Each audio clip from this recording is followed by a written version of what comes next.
একটু অন্যরকমভাবে পটলের দোরমা।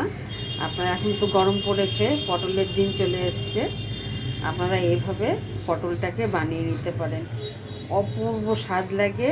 এটা থাকলে, এটা সম্পূর্ণ নিরামিষভাবেই, এটা থাকলে আর মাছ টাছের দরকার পড়ে না, এত স্বাদ লাগে। আপনাদের অনুরোধ থাকলে একদিন এভাবে বানিয়ে দেখতে পারেন, খুব স্বাদ লাগে পটলের এই এরকম দোরমা। নমস্কার বন্ধুরা, আজ আমি পটলের একটু অন্যরকমভাবে দোরমা বানাবো। আমি পটলগুলো এভাবে ছুলে নিয়ে মাঝখান দিয়ে হাফ হাফ করে কেটে নিয়েছি, আর নিয়েছি দুটো ছোট আলু, এটা কেটে নিয়েছি। আর এখানটায় আমি পোস্ত ভিজিয়ে রেখেছি, আর এখানটায় নিয়েছি একটা টমেটো, একদম ভালো করে কুচিয়ে নিয়েছি। আর এখানটায় নিয়েছি অল্প আদাটা ঘষে নিয়েছি, ধনের গুঁড়ো, জিরের গুঁড়ো আর লঙ্কার গুঁড়োটা আপনাদের ঝাল খাওয়া অনুযায়ী কম বেশি করে নিতে পারবেন। এইটার মধ্যে এখন আমি একটু জল দিয়ে এটাকে গুলে রেখে দেব।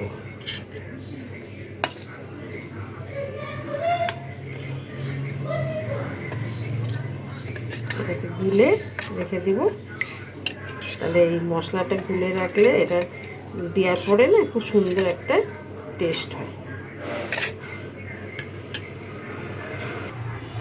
কড়াইতে তেল দিয়েছি, সরষের তেল দিয়েছি, তেলটা গরম হয়ে গেছে। এখন এই আলু আর পটলগুলো আমি ভেজে তুলে নেব, এটাকে ভালো করে একটু ভেজে নিব।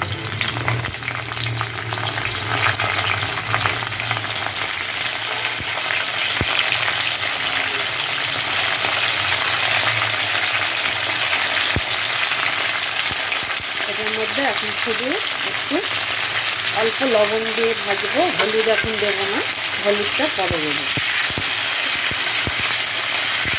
এখন গ্যাসটাকে আমি এটা ছোটো করে দিয়ে এটা ভাজা হবে, ততক্ষণে আমি পোস্তটা বেটে নেব।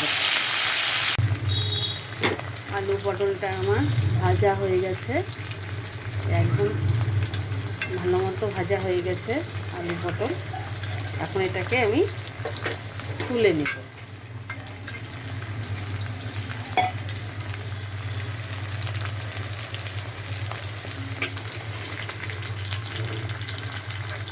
তেলটা একটু ছেঁকে তুলে নেব আলু পটলটা।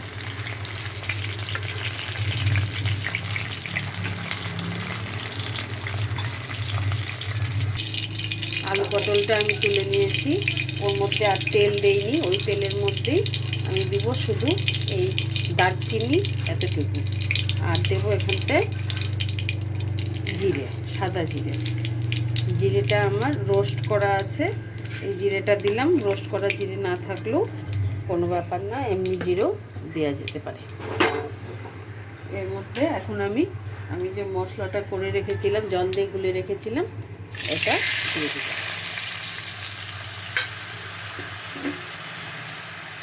এই জলের বাটিটা, মশলার বাটিটা ধুয়ে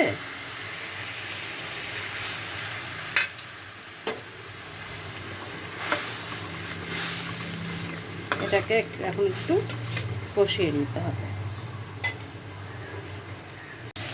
এটা আমার কষে গেছে, এখন আমি টমেটোটা এর মধ্যে দিয়ে দিব, আর টমেটো দিয়ে লবণ দেবো। লবণটা অল্পই দিলাম, কেননা যেহেতু আলু পটল ভাজার সময় লবণ দিয়েছিলাম, ওই জন্য লবণটা একটু কম দিলাম। কেননা পরে একটু টেস্ট করে দেখবো, যদি লাগে পরে দেবো। লবণ বেশি হয়ে গেলে তখন গোটা রান্নাটাই নষ্ট হয়ে যাবে। এখন এটাকে খুব ভালো করে টমেটোটা ম্যাশ হওয়া পর্যন্ত ভালো করে ভেজে নিতে হবে, এটার সঙ্গেই ভালো করে কষিয়ে নিতে হবে। এটা ভালো মতো কষে গেছে, এখন এর মধ্যে আমি পোস্ত বাটাটা দিয়ে দিব। আমি শুধু পোস্ত বেটেছি এখানটায়, যদি আপনারা চাইলে এর মধ্যে যদি দুটো তিনটে কাজু দিয়ে দেন, টেস্টটা আরও অনেক বেশি হয়ে যায়। কাজু দিলে এমনি স্বাদ হয় বেশি। আমি আর আজ কাজু টাজু কিচ্ছু দেইনি, শুধু পোস্তটাই বেটে নিয়েছি।